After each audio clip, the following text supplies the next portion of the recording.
All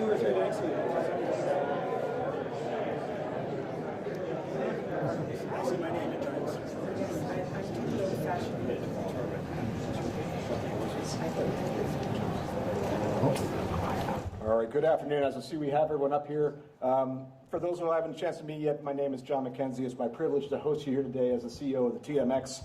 And it is my thrill to see so many people in the site today, which I'm pretty sure is beyond our fire code, but we're going to leave that because we do have our landlord here as well to take care of it if we're offside.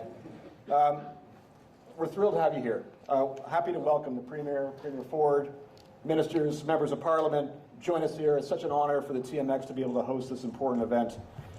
And it's the right place to do it. You know, TMX Group occupies a very unique position in the center of our capital markets as the owner and operator of our historical exchanges, the Toronto Stock Exchange, the Montreal Exchange, and our public venture market, the TSX Venture Exchange. We very much are the heart of the capital markets in Canada. And we have a track record together of helping visionary entrepreneurs throughout the country and businesses push industries forward and fund game-changing innovations like what we're talking about today. We have a very proud history that dates back to more than 173 years. And many of the companies that helped build this country, the banks, the railways, the telcos, they financed that growth right here at the Toronto Stock Exchange. But Toronto is not just a national financial hub. This is a global hub. Our exchanges are known around the world for the ability to finance growth, from sectors from mining to energy and now to technology and industrials. More than 250 companies in the world call Toronto their home from outside of Canada. And some of those companies are represented in the room today, along with institutions from across our broader ecosystem, our universities, our professional associations, our trade associations that nurture the talent, set the standards, and support the community that make our business culture the very best in the world. This collectively is our competitive edge as we work to accelerate Canada's growth and capitalize on leadership opportunities on the world stage as we are today. And with that, it's my pleasure and my honor to turn the podium over to Blake Hutchinson, our master for the day. Blake.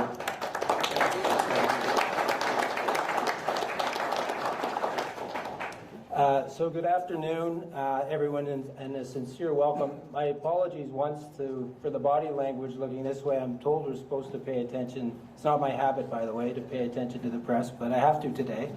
And it is an honor to be the MC today as we officially kick off the Defence, Security, and Resilience Bank Toronto bid.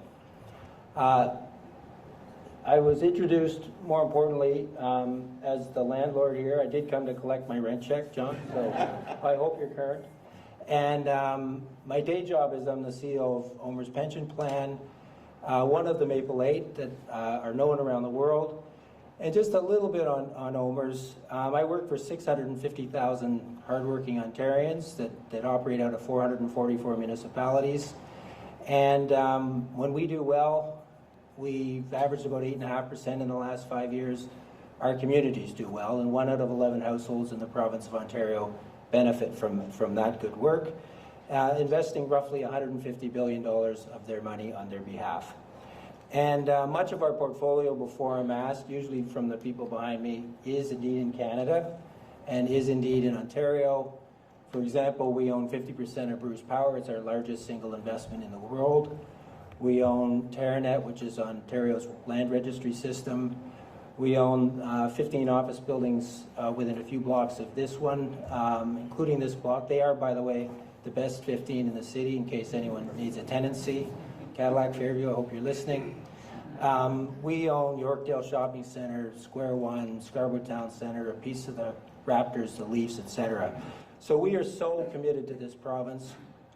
Increasingly, we feel this province is moving in the right direction, and we want to invest more in this province, and we want to invest more in this country. In my experience, I haven't seen an environment where there are more opportunities, both here and across Canada. And I would even say on this occasion, as the Defence Bank comes our way, we will look very seriously at more defence investment that can benefit the country, can benefit our stakeholders on a very considered basis as we go forward. Turning to this topic, in my view, the Global Defence Bank, hosted here in Canada, is a game changer for our nation, and appropriate given our congenial and reliable partnership nature, strategic middle power status, and renewed commitment to our defence obligations, global leadership in banking and pension plan investment, proximity and access to our powerful democratic capitalist friends and allies to the south, and deep skills in finance, manufacturing, AI, technical support, accounting, law, the list goes on, particularly here in Toronto. And as a community, we have a massive competitive advantage, in my view, and an opportunity, so let's try to translate this dream into reality. I won't say anything more. You're going to hear from a lot of great Ontarians and Canadians. 5 distinguished speakers will address this topic better than I can. There were no dress rehearsals, so you may be as surprised what comes out of this collective as I am. But I have a feeling that you're in for an important and historic message today at a critical time for Canada, for Ontario, and indeed Toronto. Our first speaker is Rod Phillips, Toronto Global Board Chair. He is a great Canadian business mind, community leader, and former politician. In addition to his role at Toronto Global, he's Vice Chair of Canaccord Genuity and serves on the board of Acon Group and Petal Health. In 2018, he was elected as an MPP to represent Ajax and served ably as Ontario's Minister of Finance, Long-Term Care, and the Environment, Conservation and Parks. And if everybody would please welcome Rod Phillips.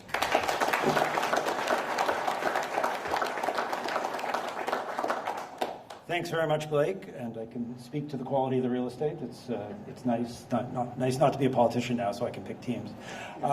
Premier Ford, Minister Bethlenfalvy, Mayor Chow, Chair Zarowski, Kevin Reid, President of the Defence and Security Resilience Bank, distinguished guests, including 2 of my former cabinet colleagues, Minister Lecce and Minister Rickford, friends, business, labour, academic leaders, members of the defence community. We really appreciate you being here with us today. John, thank you for hosting us with your team here today, here at the heart of the Business and Finance Centre of Canada and one of the leading financial centres in the world, the TSX, which is right here in the GTA and right here in Toronto. And that is really the point. Our security environment is changing quickly. Democracies are modernizing, hardening critical infrastructure, and responding to cyber threats while supply chains remain under pressure. In that context, finance is not a back office function. It is a strategic capability. Now, as a recognized global financial centre, we know that and we live that every day in Toronto. And that's why, as the chair of Toronto Global, I'm very proud to stand with our partners, the Government of Ontario and the City of Toronto, as we launch our bid to host the Defence, Security and Resilience Bank. Now, the DSRB is being designed as a multilateral lender modeled on other global development banks, but focused on defense, security, and resilience. It will mobilize public and private capital, providing long-term credit and liquidity to suppliers of all sizes, and make multinational procurement faster and more predictable. Now, we should be very clear about one thing. For Toronto, Ontario, and Canada, hosting the DSRB would be transformative. It will create thousands of high-paying jobs in security, finance, and technology, while strengthening the ecosystem of companies and researchers building the technologies that keep our world safe.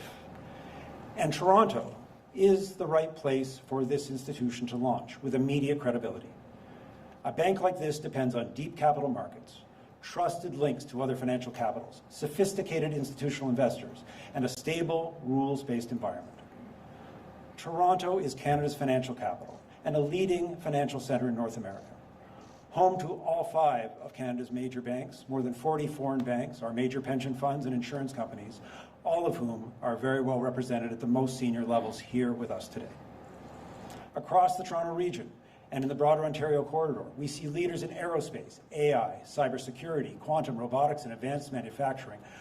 Toronto is connected, and Toronto is also connected to the world. Pearson Airport offers direct access to 200 destinations, and our 107 consular missions make the city a natural place to convene allies, investors, and partners. Toronto is recognized internationally for its cultural, religious, and linguistic diversity and tolerance, the ideal home in this country for a vital global defense institution like the Defense, Security and Resilience Bank. Now, I'm very optimistic that with all the work of this team, all the people in the room and the teams behind us, and under the leadership of our Premier, his team, and the Mayor and her team, we will make the point that Toronto is the best choice for Canada to secure this important asset. At Toronto Global, we help the GTA win world-class investments, and we are ready to support this bid and ready to welcome the DSRB to Toronto. Thank you very much.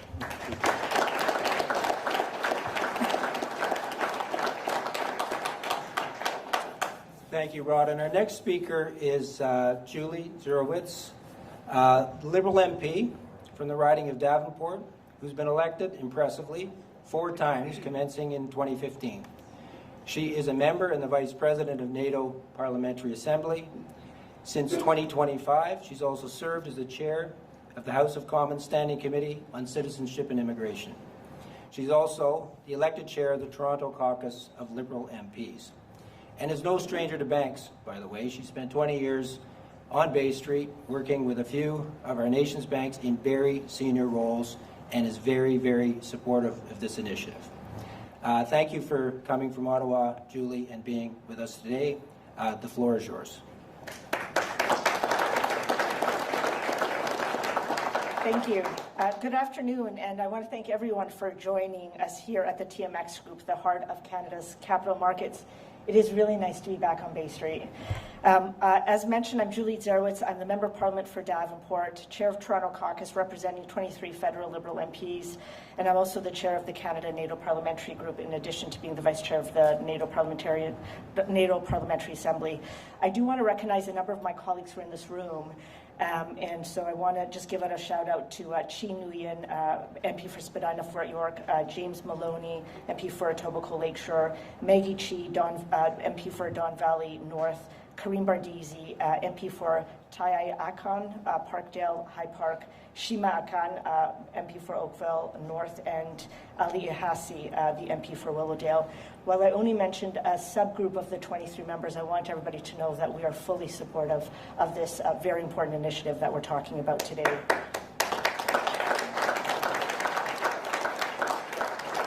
It's a real honor to stand alongside Premier Ford and Mayor Chow and all of the business and Indigenous leaders that we have here on stage.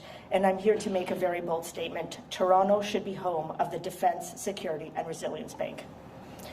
Before I entered politics, and this was mentioned, I spent almost 20 years on Bay Street. I did investment banking, as well as worked in the biotech sector.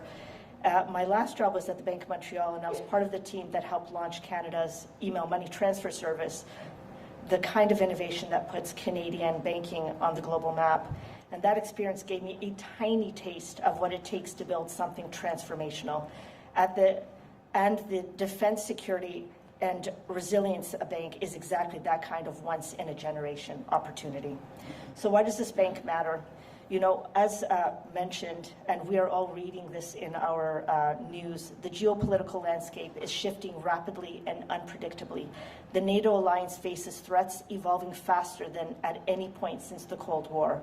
We must act with urgency, not because the cost of delay is measured in security, not just dollars. And NATO, as we all have heard, is committed to investing 5% of GDP in defense by 2035, so that all 32 NATO countries, including Canada, are working to turbocharge our defense spending. And this means mobilizing hundreds of billions of dollars, and we need diverse sources of capital to do it. Here's the challenge. Private sector capital has been largely absent from defense for decades. The Defense, Security and Resilience Bank is designed to close that gap. Our goal of raising defense spending to 5% by 2035 represents one of the most ambitious industrial undertaking in Canadian history.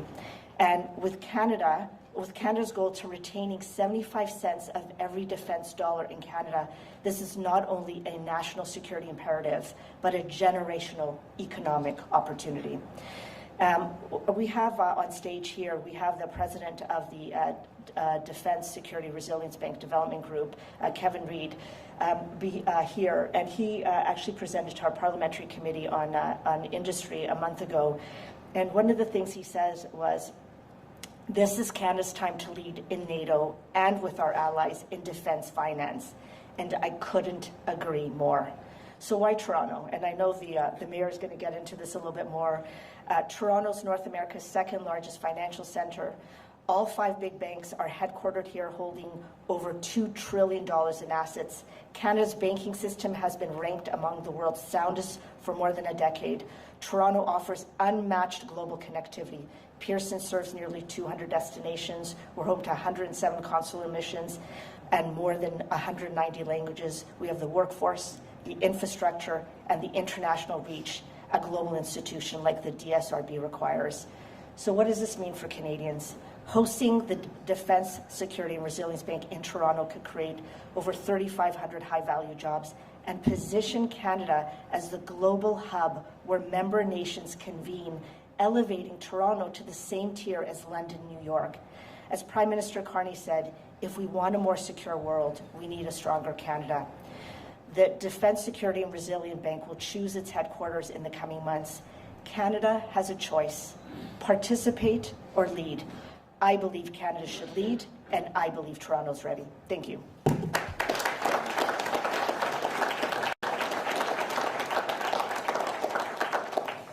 Our next speaker needs no introduction.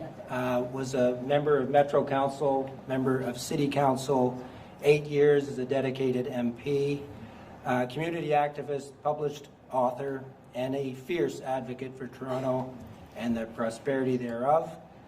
Please welcome Toronto's 66th Mayor, Olivia Chow.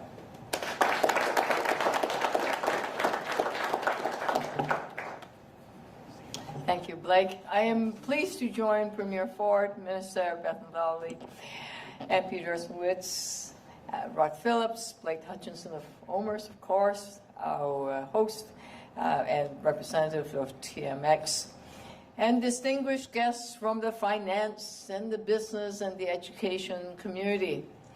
When I heard Canada was being considered for this bank, I thought there's no better location than Canada's financial capital, the beating heart of our country's financial industry, right here in Toronto. It is a natural fit. We're the nation's banking headquarters. All of the big 5 banks have their headquarters here, along with major pension funds like OMERS, and I wouldn't mention others. Yes, and numerous international financial institutions. Toronto is the second largest financial center in North America by number of jobs and skilled workers. Our talent pipeline is exceptional. Toronto's diversity of talent is unmatched. People from around the world come here, bring their skills, their expertise, and their experience, and their connection, and they attend the world-class colleges and universities located right here in this city. In fact, all the presidents are right here also today. The result is a prospering workshop ready to support the DSRB with specialized skills in areas such as risk, structured finance, AI, cybersecurity, data, and policy.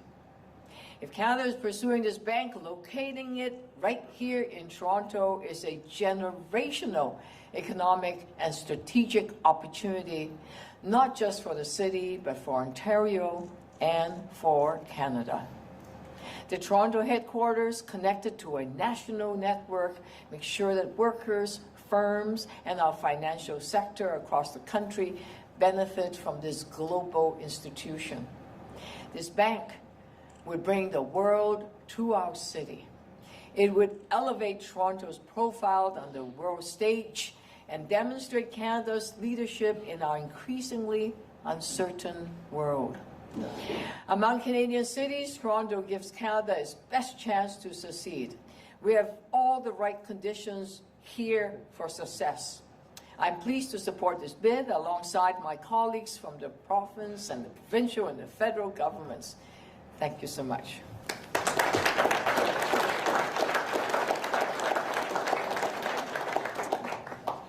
Our next speaker is the MPP from Pickering Uxbridge, Peter Bethlenfalvy. I've watched Peter go for many decades now. He had a very successful career, was at one time president and CEO of TD Securities, also co-president of the bond rating agency DBRS. He became an MPP in 2018 and was immediately rewarded as president of the Treasury Board. In 2020, he became the Minister of Finance and has navigated our provincial ship unflappably and well through some rocky and turbulent waters ever since. Please help welcome Minister Bethlenfalvy. Thank you, merci beaucoup. Thank you, and good afternoon, everyone. Great job, Blake. You're doing a fantastic job, and you're the owner of this building, so I'm going to be nice to you just for now. John McKenzie at TMX, there you are. This is the largest stock exchange in Canada, but it's also the third largest stock exchange in North America. This is a global stock environment for companies to grow and prosper. Rod Phillips, where you're there, chair of Toronto Global, so many more things than that. A great and trusted colleague when he was in caucus and cabinet. Thank you for your leadership on this great initiative. Julie Durowitz, thank you for coming here, leading the charge, being the caucus chair for Toronto, but you do so much more, and with your background, remarkable. And it's great to stand here. If you think about, forget about party lines, you're wearing blue, that's good. I don't see any red over there, and I'm wearing blue, but I think this is not a partisan effort, and this proves that with the support of the federal government, the support of our great mayor, this is a Team Ontario approach. And of course, Blake will introduce the great Premier of Ontario, Doug Ford, who is actually the champion here, pitching Toronto. You'll hear from him in a second, and for not just Ontario, but for all of Canada. I want to thank Giles Gerson, who couldn't be here today. He made sure that I gave him a shout out from the Toronto Regional Board of Trade, and he's worked tirelessly to promote Toronto as a world-class destination. I want to also recognize my colleagues who are here, Mr. Lecce, Mr. Quinn, and Mr. Rickford. Folks, these folks are working around the clock as well to build Ontario and make Canada the great nation that it is. I thank them for their friendship and their work tirelessly. You know, Toronto, Ontario, Canada must and will have the home headquarters for the Defence, Security and Resilience Bank because it's an imperative. Around the globe, countries are adapting to new geopolitical risks and economic realities. And Ontario, Canada's industrial and financial heartland, is not immune to these shifting times. The world has changed. Time and time again, our province has faced moments of change, and we've always emerged stronger. With demand rising for advanced technologies, secure supply chains, and resilient industries such as defense, Ontario is faced with a once-in-a-generation, I'll go even further, in a multiple-generation opportunity to strengthen our economy, build our industries, and ensure our province continues to lead at a time of global change. And thanks to our government's plan to protect Ontario, our province is uniquely positioned to meet the head-on needs of the global community. Et grâce à notre plan pour protéger l'Ontario, notre province dispose d'atouts uniques pour répondre aux besoins de l'économie mondiale. As the capital of our great province and one of the largest cities in the world, Toronto presents unparalleled opportunities to deepen Ontario and Canada's global connections, help attract new investments, and create even more opportunities for financial collaboration and innovation. We are at the heart of a global financial network, one that is increasingly focused on financing the high-growth industries of tomorrow. And Toronto combines Canada's largest finance sector and tech workforce with our global leadership in artificial intelligence, cybersecurity, and advanced manufacturing to shape the future of global finance and technology and redefine what's possible in economic leadership. And only by working together, being bold, and having a vision can we prepare our nation's economy for growth and global competition. Because when we invest in industries that strengthen our resilience, we're not just investing in today, we're protecting long-term prosperity for all of us. And that's what this announcement is about. Working together with the many, I mean, if you could see to my right, literally a couple hundred of the who's who of Team Ontario who are working day in, day out, and all their teams and all the workers across Ontario to build a stronger, more competitive, and more resilient economy. One that can stand tall at a time of global change and continue to be one of the best places to invest, create jobs, and do business. Our plan is about protecting Ontario's future. Notre plan a pour but de protéger l'avenir de l'Ontario, and today's announcement fits squarely within that work. Can you tell them that I'm excited? I'm very excited. Thank you very much.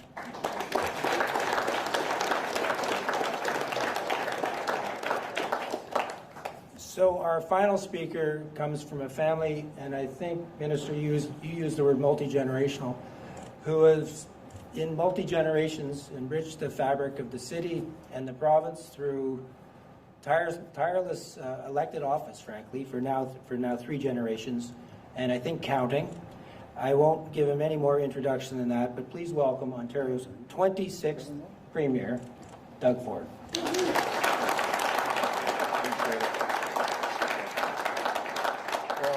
Well, first of all, good afternoon, everyone. You know, I've done a lot of talks and speeches over the last close to 8 years.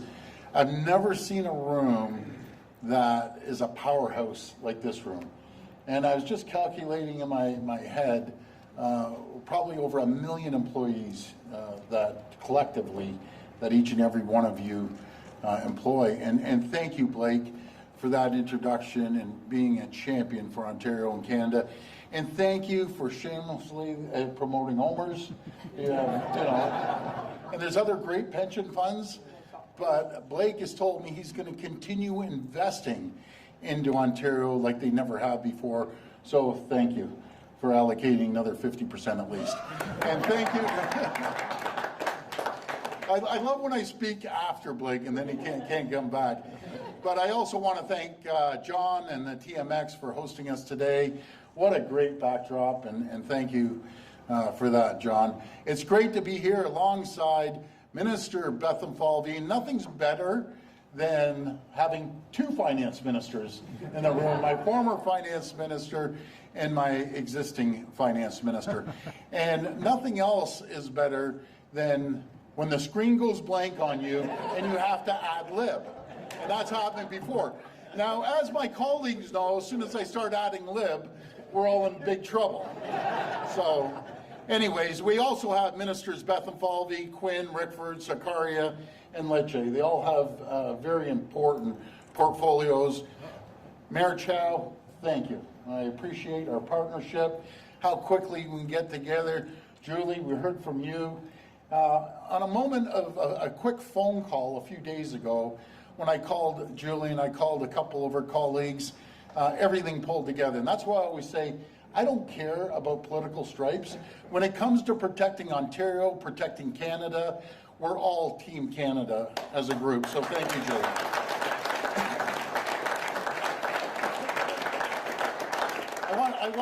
I want to thank Rod. Rod, you're an absolute champion. He really is. Super smart business person and head of or chair of Toronto Global. And you've come together real quick. So thank you so much. And of course, Kevin Reed, the CEO of the bank. Thank you for your leadership. True Canadian, lives here in Toronto, which is absolutely fabulous. A patriotic Canadian who's done so much to build our province and our country. And thank you for your service. I also want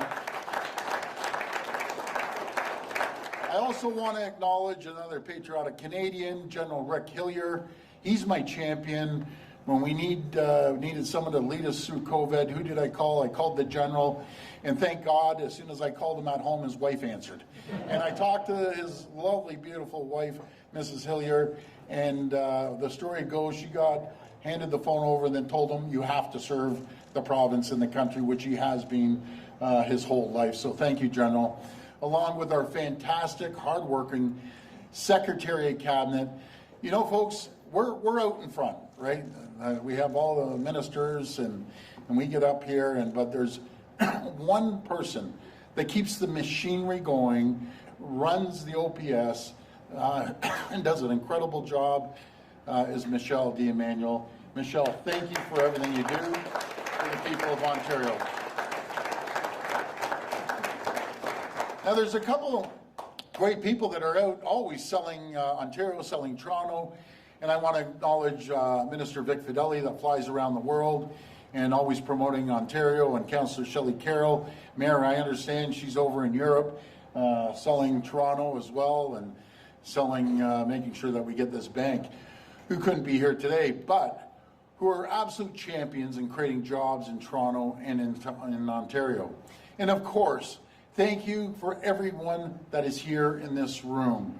I wish I could list off a list of every single person. When they showed me the list, and we put this together in less than a week, the names and the companies are staggering, absolutely staggering. I think we've covered every single sector, and I just want to thank each and every one of them for coming out in support of this event. We're here today to launch Toronto's bid to host the new Defence, Security and Resilience Bank. This bank is being launched at a time when Canada, along with our allies, faces a level of global uncertainty and instability that we haven't seen since the Second World War. In the face of the uncertainty that we're facing, our allies are investing to defend our democracies and protect our way of life. Here in Canada, the federal government is increasing defense spending to 5% of GDP by 2035. I want to acknowledge the Prime Minister. I'm going to be heading up there tomorrow to speak to him, but I just want to thank them. They're doing a great job in very, very difficult times. And I also want to acknowledge all the government MPs, as I did earlier, Julie, who have joined us today in a moment's notice, and welcome their support for Toronto's bid. Thank you for standing with us. Because together, we need to stand up for Canada and our place in the world, including by investing in our defence. As we do so, we need to be using Canadian steel, Canadian vehicles, Canadian equipment, and Canadian products whenever and wherever we can. The Defence, Security and Resilience Bank is going to be critical for Canada and our allies. As we make these investments, it will unlock capital, speed up procurement, and streamline supply chain. We're going to work together to cut the red tape and regulations to make sure things happen faster, quicker, immediate.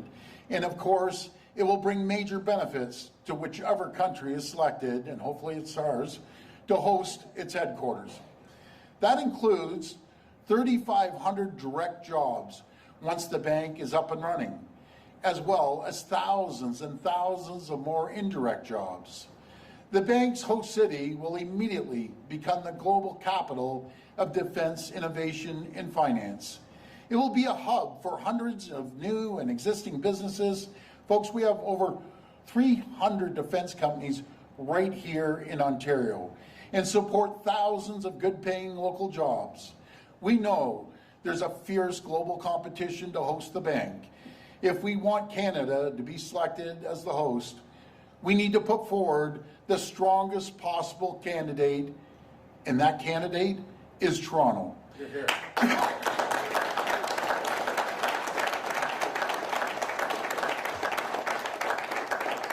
Toronto and Ontario have everything the bank needs to succeed. And I can see that here, right in this room, which is an absolute powerhouse of companies and people. We have representatives from our banking and financial service sectors, which is the largest in Canada and second largest in all of North America.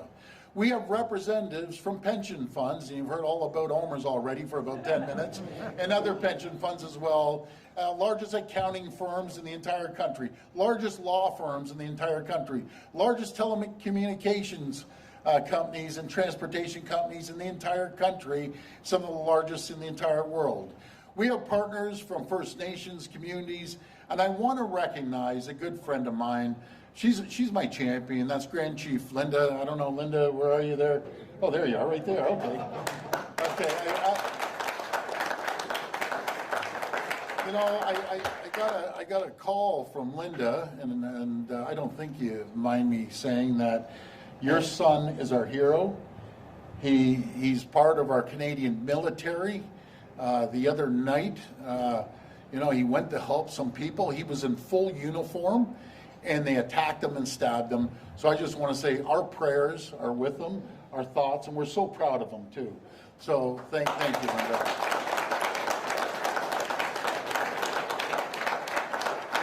We have decades of experience in manufacturing and growing defense research and manufacturing sector that will support the bank's mission. We have our thriving tech sector, which is the second largest on the continent. We have incredible work class. We have the best universities, and a lot of them are right here, universities and colleges, including some of the top research institutions on the entire planet. We have unmatched global connections with the largest airport in Canada, and I saw the Commander-in-Chief here, Deborah, you're over there somewhere, and Deborah's building, and she's doing a great job over at Pearson, and she's building, and she's promising me she's going to use as much as she can Ontario and Canadian products. Right, Deborah? Right. Okay, so serving hundreds of destinations, including the major American cities like New York and Washington, D.C., we have more than 107 consular offices right here in Greater Toronto area, including many of the allies that are supporting the bank. And we're known across the globe as one of the most welcoming, diverse, politically stable places on the planet, with more than 110 nationalities and nearly 200 languages represented right here in the region. But above all, we have a world-class workforce. So I know when Shelley's out there and Vic's traveling around the world and he comes back, the number one selling feature are the quality of the people. We have the talent that no one else has in the entire world. We're graduating over 85,000 STEM graduates every single year out of our incredible universities and colleges. So thank you for the leadership that's here today. That is second to none, and that can support the bank's mission from day one. When I look around this room and I see the incredible support Toronto's bid has from every part of the province, and I know we have everything we need right here to make the bank a success. But to win that opportunity, we need everybody in this room and across the province coming together as Team Ontario and Team Canada to support Toronto's bid. For our part, the province will do everything we can. We've already begun the process of finding office space that could be an interim home for the bank, and we will also work with the bank to find a permanent home here in Toronto. Imagine this, Mayor, world-class, brand new building, the 48 countries from all over the world will be there, and then all the defense companies surrounding it. It will be spectacular, and together we'll make sure it's spectacular. Let's be clear, the benefits of the bank won't just be felt in one city or one province. If Toronto is selected as the host city, every part of the country will be better off. That includes our national capital in Ottawa, which has its own booming tech and defense sectors, which our government is so proud to support. And I just got off the phone with Mayor Sutcliffe in Ottawa and mayors across the province to secure these benefits and investments across Ontario. This is a once-in-a-generation opportunity for all of Canada. As Canadians, let's come together to support Toronto's bid so we can protect our workers, our country, and our allies. Let's get it done. Thank you, and may God bless the people of Canada. Thank you so much.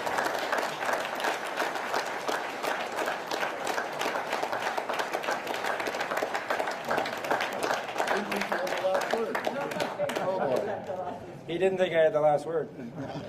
And notwithstanding what you may hear, Premier, that wasn't the landlord that turned off your screen. This time. We actually called a little bit of an audible. We do, because we have Kevin Reid here, who is a great Canadian, by the way, and be given an opportunity to stand this bank up in this country. With his permission, if you wouldn't mind your indulgence, we'll just walk him on to say a few words, and then we'll open up the Q&A.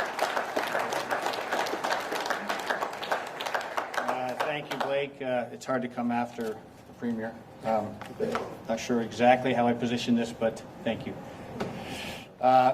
Premier, ministers, MPs, MPPs, Mayor Chow, executives from industry and executives from our academic profession.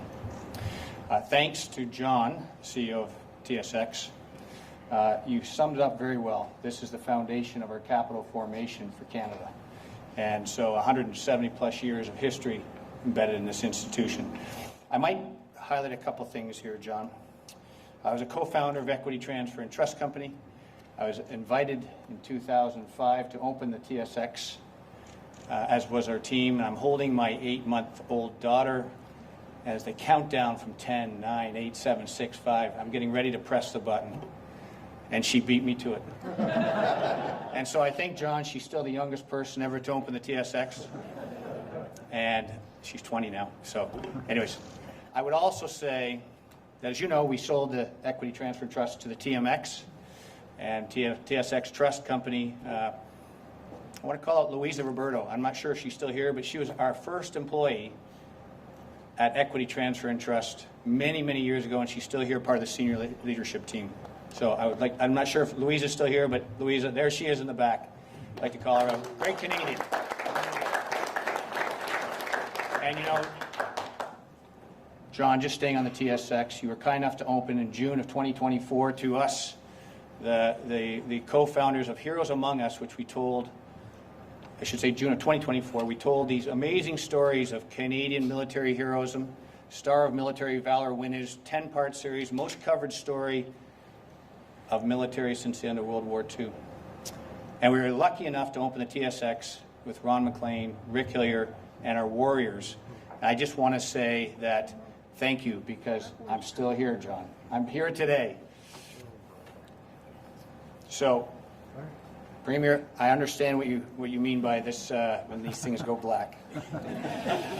So let me just now say, history will view 2025 as the year that our allied capital markets and banks swung full force supporting defense and security. The ESG policies that drove the restrictions have been and are being rewritten this year in real time. June of 2025, this year at NATO, we saw member nations commit to a 5% of our GDP spending level. This means for NATO moving from 1.6 trillion a year to 4 trillion a year by 2035. Think about that. For Canada, that means moving from 30 billion, roughly, a year to 150 billion. Now really think about what that means for our country. I would also like to say, as we started down this path with DSRB earlier this year, we organized our founding banking partners. I'd like to recognize some of them, I believe, are here today. RBC Canada, JP Morgan, Natixis, and LBBW, who I believe are here today. We also had in August, as part of the original banking group, ING, Deutsche Bank, and Commerce Bank. And I will say, very soon you're going to hear more about our other banks who are coming around this initiative. The DSRB will be owned by member nations as a multilateral bank, built on the similar foundations that you would see with the World Bank, except for this will be the first multilateral bank that's focused entirely on defense, security, and resilience. We expect at least 40 like-minded countries will become shareholders in bridging between the Atlantic and Pacific as nations. The bank, when fully operationalized, will have $100 billion of equity, AAA rated, we hope, raising another $500 to $600 billion of private sector capital money in the debt markets. The main function of the bank will have a lot of different layers to it. So if Canada as a nation would like to borrow directly from this bank, it's outside the budgeting cycle for a naval port in the Arctic, it could do that, as would other member nations. Most importantly, and if anyone works in the defense category and is in the supply chain, they'll understand this, the credit guarantee system that we will layer over the commercial banks in our member nations will allow for not only access to credit, but credit that can flow easier, faster, and smoother, deeper into those supply chains and earlier stage companies than exist today. And this will be one of the key hallmarks of expanding our industrial defense base. So the country and the city that becomes host to this bank, I think we heard it today from everyone who's here with me. We will see at least 3,500 jobs, but this is just the tip of the cherry on top, in my view. Nowhere in the world is there a defense finance capital with deep expertise, because in the last, post-Cold War, the last 15 years, ESG has just prohibited financing from both capital and credit. So as we think about the ecosystem that we'll build around this bank, if it lands here, with private equity and venture capital, I would also say to Minister Bethlenfalvy, who used to be at Dominion Bond Rating Service. So perhaps in that innovation that I heard earlier about, the creation of a defense bond market with deep currencies and different structures and another innovative product. I would say Natixis, who I believe is here today, they did the first defense bond fund in August. Eurobond fund, $750 million. And I think the opportunities that will come naturally with this bank located here in Canada and here in our here in the Capital Markets Center, I think the ingenuity will spin multiple times over. I would like to thank the Premier for seeing the opportunity that the DSRB presents to Ontario and pulling the full weight and resources of his government. As he highlighted just a few days ago, we met last week and we see everybody here today. This is really special, guys. Lastly, I'd like to thank Prime Minister Carney for his team and having the courage to commit Canada to the 5% spending level, and for making Canada relevant again with our allies. And I see this in every country I go to. Canada's back, and that's nice to see. Last week, I started to hear about this from our colleagues in NATO. There's a little saying going around that NATO is becoming Canadianized, and I think that's pretty cool. Thank you.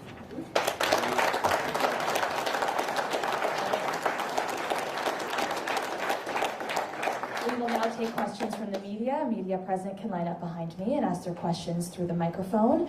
As a friendly reminder, the format is one question and one follow-up. Please state your name and your outlet before your question. Hi, Marion Birubé from Radio-Canada. My question is for Premier Ford. Ottawa also expressed its interest in hosting the bank. As the Premier of Ontario, what do you have to say to some people of Ottawa who might be disappointed to see you support Toronto instead of the region of Ottawa? Well, I had a great conversation with Mayor Sutcliffe. I'm going to be up there paying a visit tomorrow. It's going to benefit Ottawa. They have a great tech sector, over 700 companies in Ottawa, and everyone's going to benefit. It's not just about Toronto, it's about everyone in Ontario and across the country benefiting if we're able to land this bank. Thank you. And my other question is for Minister Bethlenfalvy in French. If you could answer in French, so I'll ask it. En fait, la banque, il y a bien des Canadiens aujourd'hui qui ont peut-être jamais entendu parler de cette banque-là auparavant. C'est quoi vos arguments, disons, pour concrètement, qu'est-ce que ça va changer dans la vie des Canadiens, le fait d'avoir cette banque-là à Toronto, mis à part les emplois, disons que je pense que c'est difficile un peu de rallier les gens à un projet que la plupart ont peut-être jamais entendu parler aujourd'hui. Donc, comment ça peut, quel impact ça peut avoir dans leur vie de tous les jours? C'est une occasion, une opportunité incroyable pour les travailleurs, les travailleuses ici, pas seulement en Ontario, mais partout, tout le Canada. Il y a beaucoup des emplois dans comme des choses dans la technologie, dans les processus de manufacturing. Il y a beaucoup de travail, pas seulement pour les banques, soit que parmi tous les emplois, il y a beaucoup d'un écosystème ici, pas seulement à Toronto, mais parmi tout Ontario, mais aussi partout le Canada. Alors, ça, c'est la meilleure place pour le headquarters ici à Toronto, mais ça va augmenter tous les emplois partout au Canada. Maybe in English, I ask, how can this change the lives of Canadians, this bank, concretely, so if you can answer that? This is an incredible opportunity, not just for Toronto, and the headquarters absolutely should be. I think it's very clear, Premier made the case phenomenally. The Prime Minister has been a great supporter of putting this bank in Canada. this is not just an opportunity for the bankers and the ecosystem, the accountants, the lawyers, the consulting firms, IT, risk managers, cybersecurity, but for manufacturing jobs right across the province and right across the country. This isn't just about Toronto. This is about the whole country. And I think this is, as was, I think, well put by many of our colleagues here today, an opportunity for Canada to regain its place as a full-throated member of NATO, to do our part, and much like we did during World War II and beyond, that this will create opportunities. And the academic folks who are here too, they're a big part of it. So it's right through the whole chain of academia to our talent, to our capital, financial capital, right here in Toronto, to jobs right across Ontario and Canada. Hi, Pippa Norman from the Globe and Mail. Premier Ford, I have a question for you from my colleagues about tomorrow's announcement with the Prime Minister about fast-tracking projects. Does this mean that Ontario will no longer need to use its new powers to designate the road to the Ring of Fire a special economic zone? Well, we're working very closely, and you saw the last few announcements with our good friends in the First Nations community. And again, I want to thank Linda. I know you aren't as far as that, but you represent the largest First Nations community in the entire country.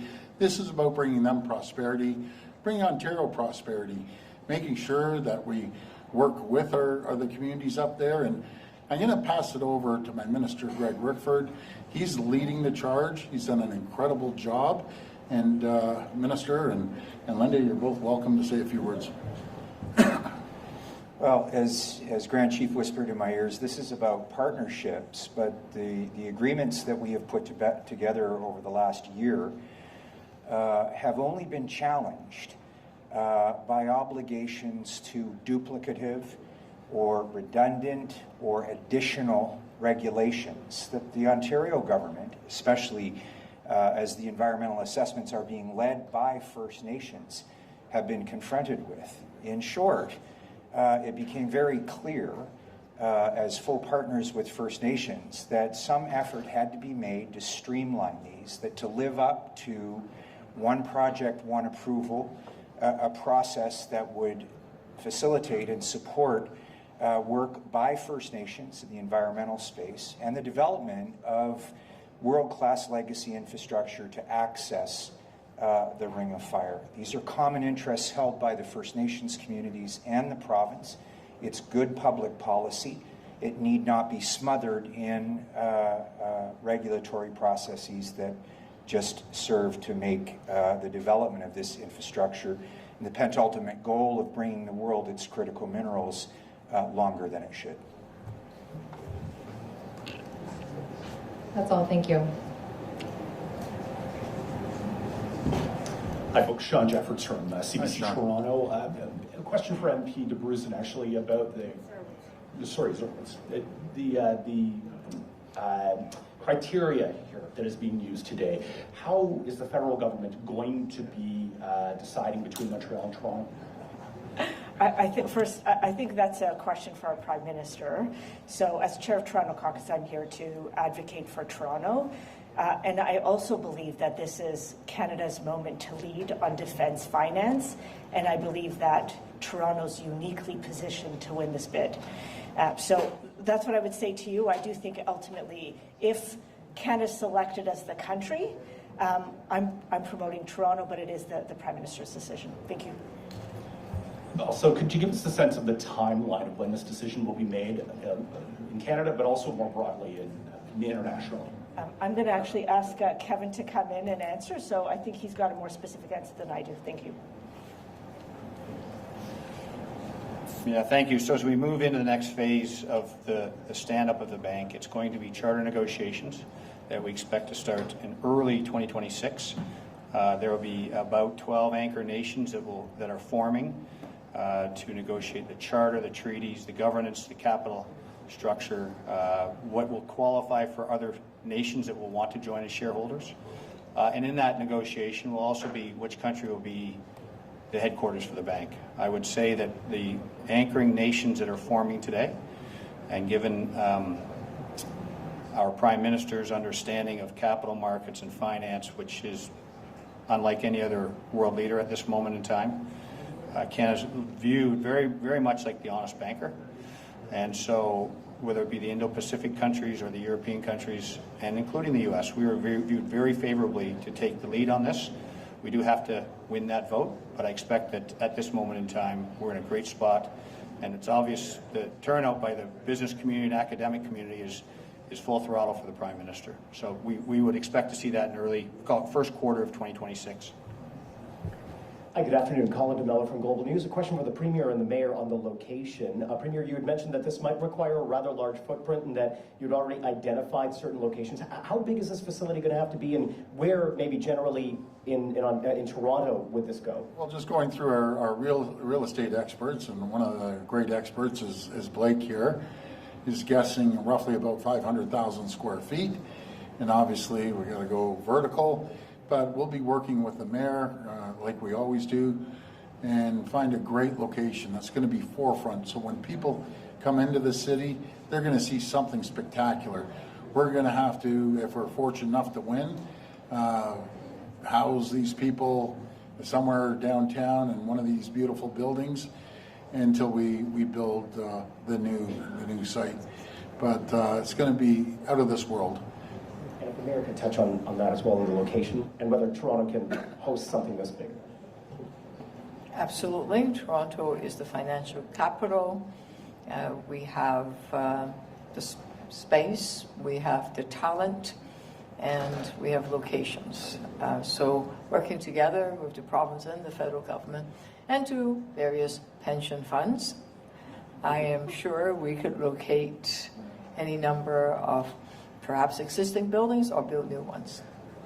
And to the Premier, you had mentioned that other manufacturers might want to be in close proximity. Does that mean defense manufacturing in downtown Toronto or somewhere in the greater Toronto area? And could you use some of the manufacturing facilities that might be downsizing, as an example, for some of these projects specifically? I think this is a great opportunity for all defense manufacturers around the world, not just the 300 that we have here in Ontario, but I'm sure they're going to want an office close by. Their manufacturing facilities will more than likely be in the suburbs or spread out throughout Ontario, spread out through the entire country.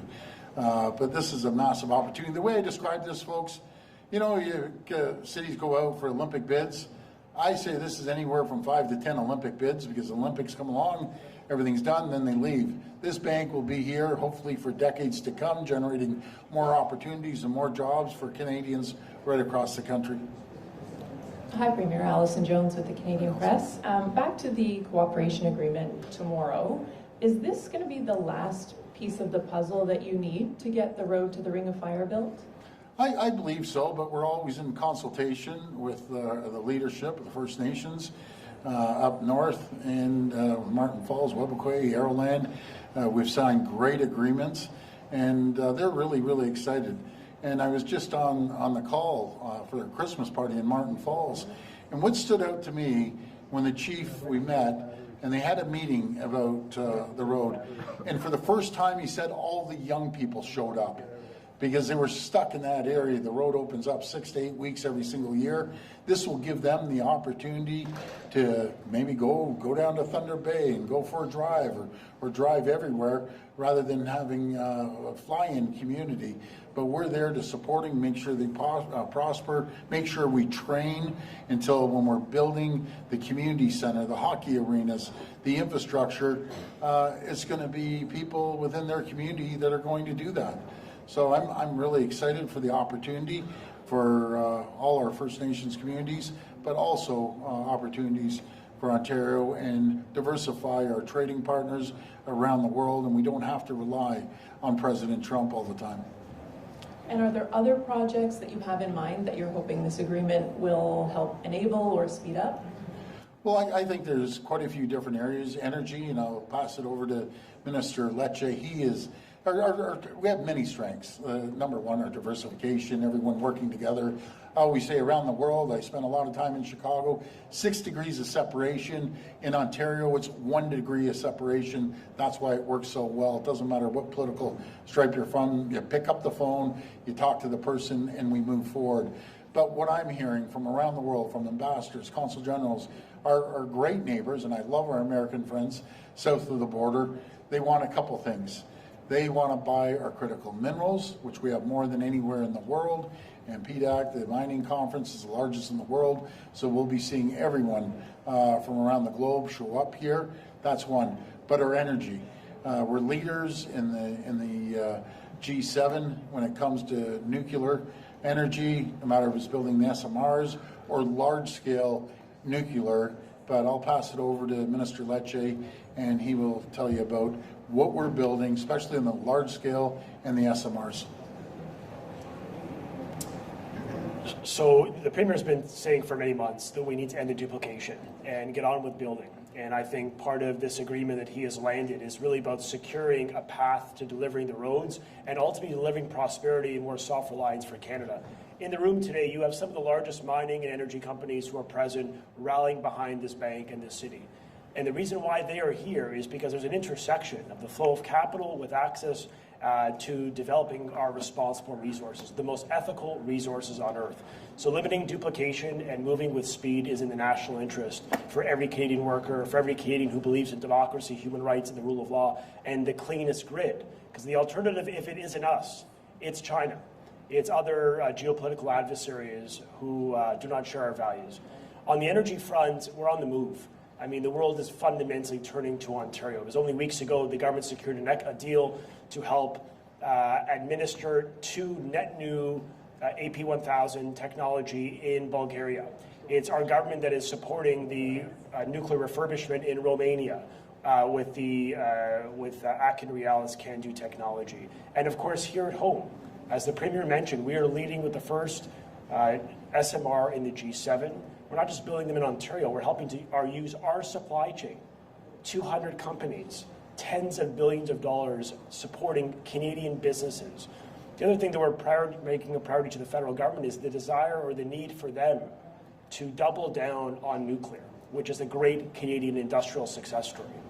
And there is no path to self-reliance and energy security or to jobs unless we and the federal government work with us in good faith, as we've been doing to date, to support the delivery of large-scale nuclear in the province, which is estimated to add $200 billion to the national GDP. There is no project at scale in this nation that could add that type of job creation generationally for our children and grandchildren. So we look forward to them supporting us on this endeavor and, frankly, doubling down on the workers, on the unions who have backed this, on the environmental groups, and on the economic groups who have rallied behind the Premier's vision of building large-scale, generating the megawatts, and creating the jobs here at home.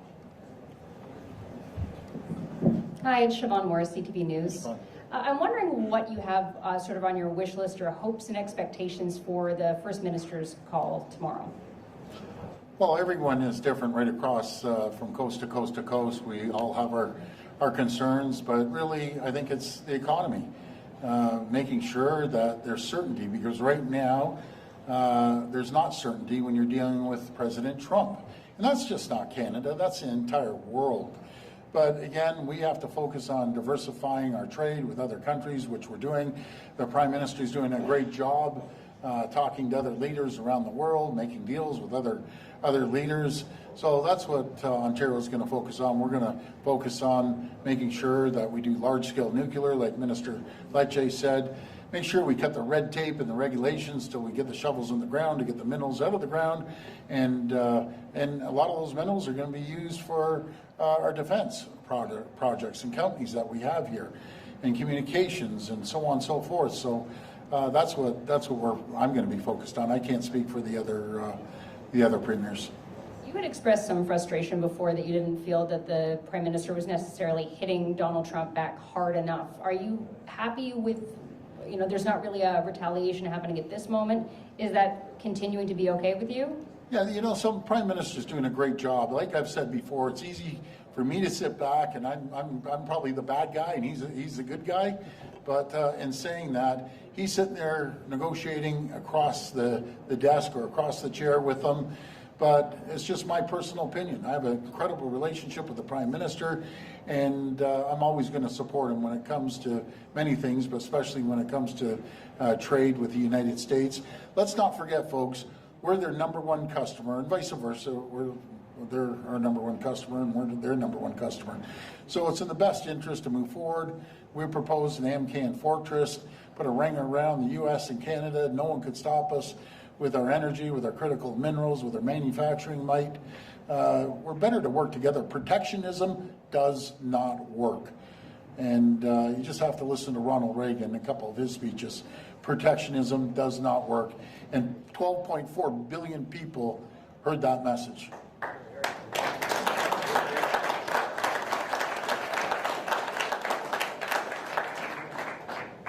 Hi, Premier Jack Howard from the Trillium. Hi, Jack.